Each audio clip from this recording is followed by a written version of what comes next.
네, 이어서 시작하겠습니다. 자, 저자 인격권은 공표권, 성명 표시권, 동일성 유지권으로 구분된다. 네. 자, 이런 것들이 왜 저자 인격권의 내용이 되냐 하면은 내가 어떤 작품을 창작을 했어요. 그런데 아직 공표하고 싶지가 않아요. 뭐 자신이 없다거나 이 작품으로 인해서 내가 어떤 인격적 평가를 받기를 원하지 않습니다. 그럴 때는 공표하지 않고 이것을 미공표 상태로 두어야 될 그런 필요가 있겠죠. 그런데 나의 그런 의사와 상관없이 다른 사람이 내 작품을 함부로 공표하게 되면은 나의 어떤 인격적 권리가 침해되는 결과를 초래하게 되겠죠. 그래서 이 공표권이 저자의 인격권의 한 권리로 들어와 있고요. 그 다음에 이제 성명 표시권이란 것은 내가 창작한 작품을 공표를 하긴 하는데 아직 자신이 없어서 이것을 무명으로 공표를 한다든가 또는 가명으로 공표하는 경우가 있겠죠. 그런 작가의 의사를 존중해 줘야 된다는 겁니다. 그래서 작가가 이 작품을 무명으로 공표하고자 하면 무명 그대로, 가명으로 공표하고자 한다면 가명으로, 또 본명으로 공표하고자 한다면 본명으로 표시해 줘야 된다는 것이죠. 그런 의사와 달리 본명을 쓰고자 했는데 가명을 쓴다거나 또는 무명으로 공표하고자 했는데 본명을 밝혀준다고 하게 되면 그런 것이 이제 성명 표시권 침해가 될 수 있습니다. 동일성 유지권은 내 저작물의 내용이나 형식이나 제목을 함부로 변경당하지 않을 권리, 다시 말하면 동일성을 유지할 수 있는 권리를 동일성 유지권이라고 합니다. 자, 그러면 여기 5번째 문제에서 프랑스 흑백 영화를 헐리우드 영화사들이 천연색으로 변환해서 상영하고자 한다면은, 자, 이런 사례들이 많이 있죠. 옛날에 있었던 영화들은 흑백 영화가 많죠. 그런 흑백 영화를 이 컬러 버전으로 만들어 놓은 그런 영화들이 꽤 있습니다. 예를 들어서 뭐 카사블랑카라는 그 유명한 흑백 영화가 있는데요. 그 영화는 컬러화 버전이 5개나 존재한다고 해요. 각각 다른 색으로 이렇게 그 컬러 버전을 만들어 놓은 것이죠. 컬러화 버전은요, 이 흑백 영화 당시에 원래 있었던 색을 컬러로 재현하는 것이 아니라 이 컬러 버전을 만드는 사람이 인위적으로 그 색깔을 조절을 한다고 합니다.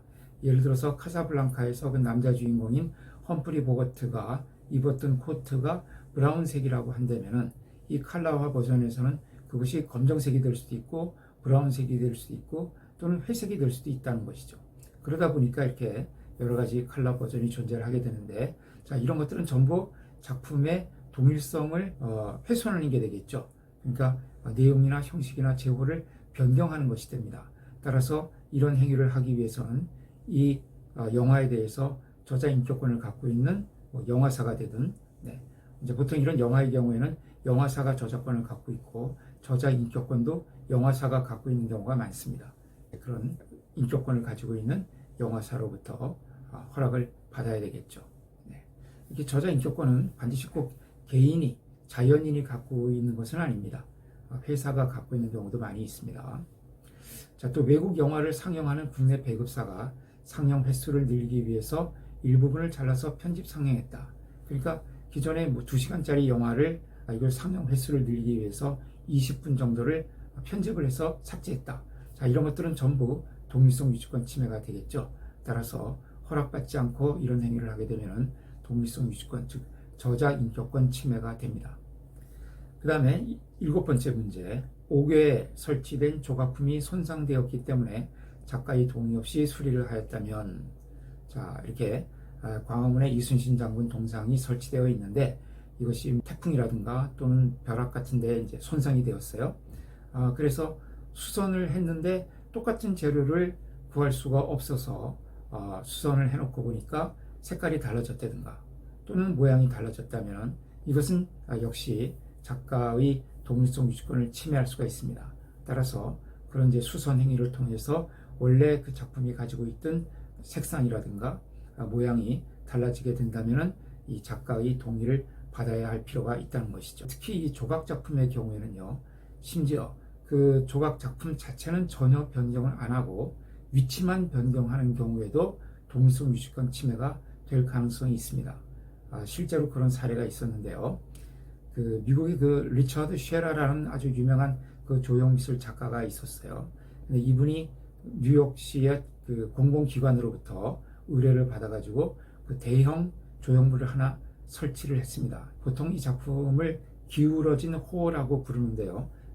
한 길이가 한 50m 정도 되는 이런 벽처럼 생겼는데 둥글게 이렇게 휘어져 있어요.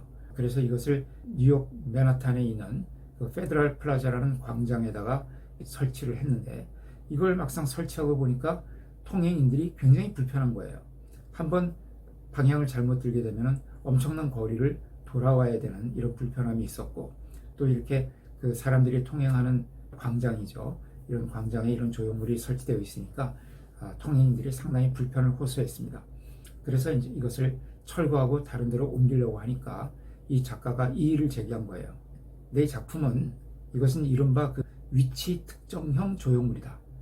그러니까 이 작품은 작품 자체로서 존재하는 것이 아니라 이 작품이 설치되어 있는 주변 환경과의 조화를 고려해서 창작된 작품이기 때문에 이 작품의 위치를 함부로 변경하는 것은 동일성 유지권 침해가 될 수 있다고, 따라서 함부로 철거해서 다른 데 이전 설치를 해서는 안 된다 하고 소송을 제기했던 것이죠.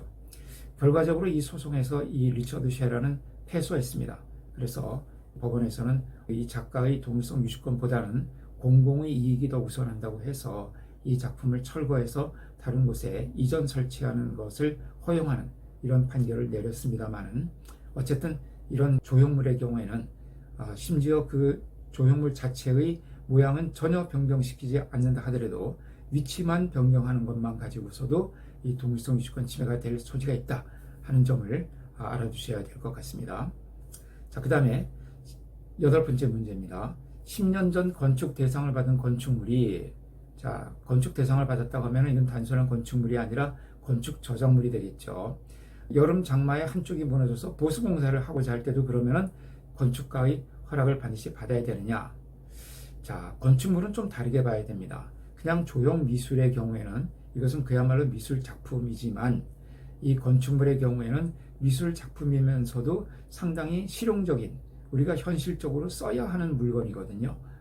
그런데 만약에 이것이 보수 공사를 해야 되는데 똑같은 재료나 똑같은 물품을 구할 수가 없어서 이 수리를 하고 나서 모양이나 색상이 변경되었을 때 그것이 동일성 유지권 침해가 된다고 한다면은 그것은 좀 문제가 있죠. 그러면 수리를 하지 못한 상태로 계속 그냥 그대로 써야 된다는 이런 문제가 생기게 되겠죠.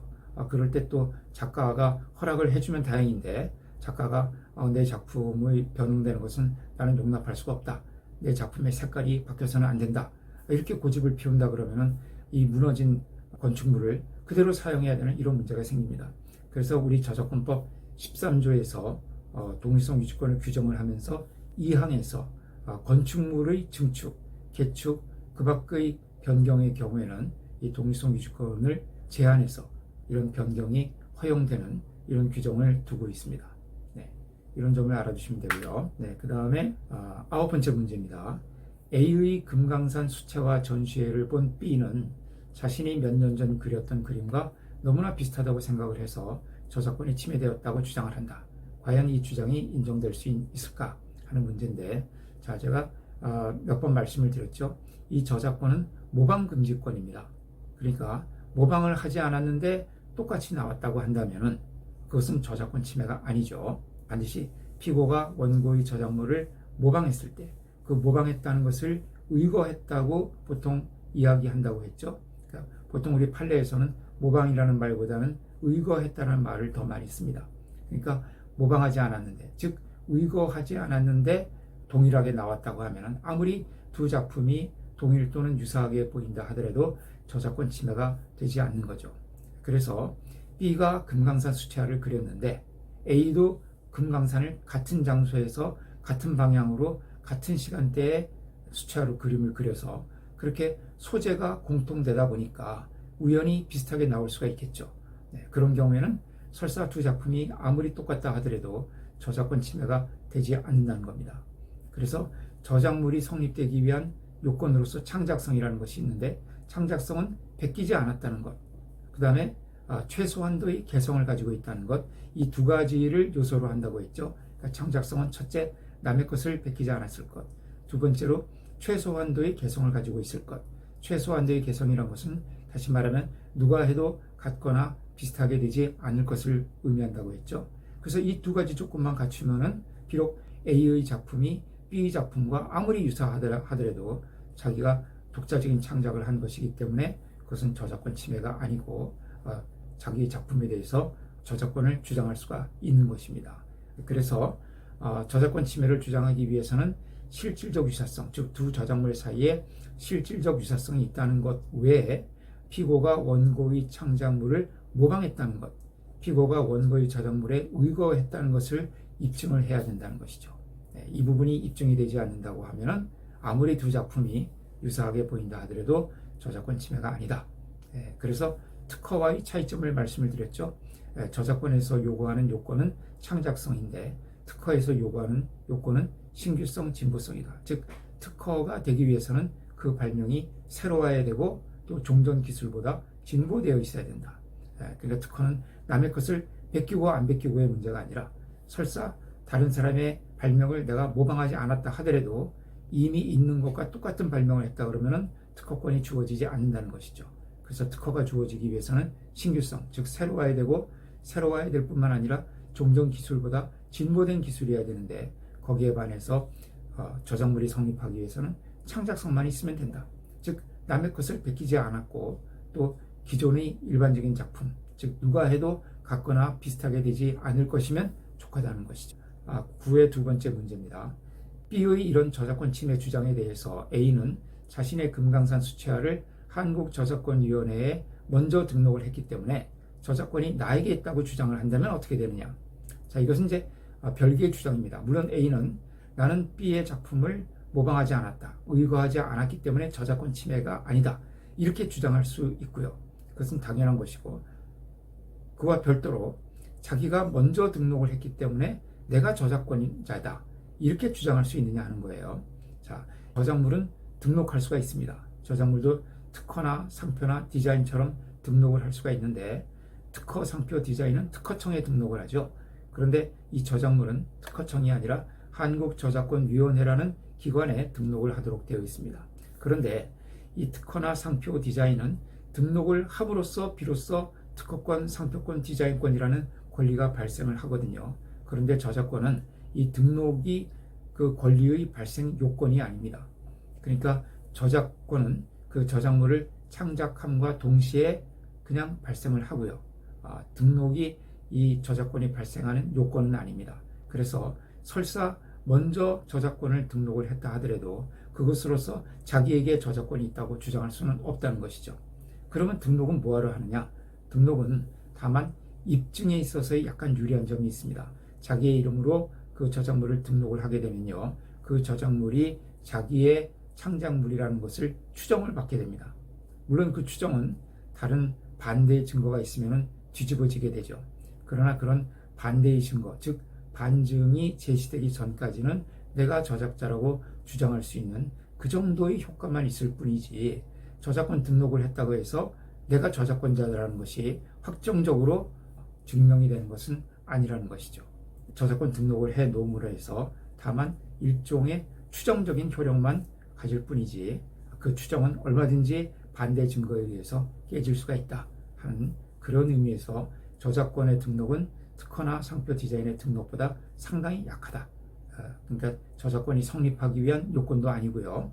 다만 대항 요건에 불과하다 하는 점을 알아두시면 되겠습니다.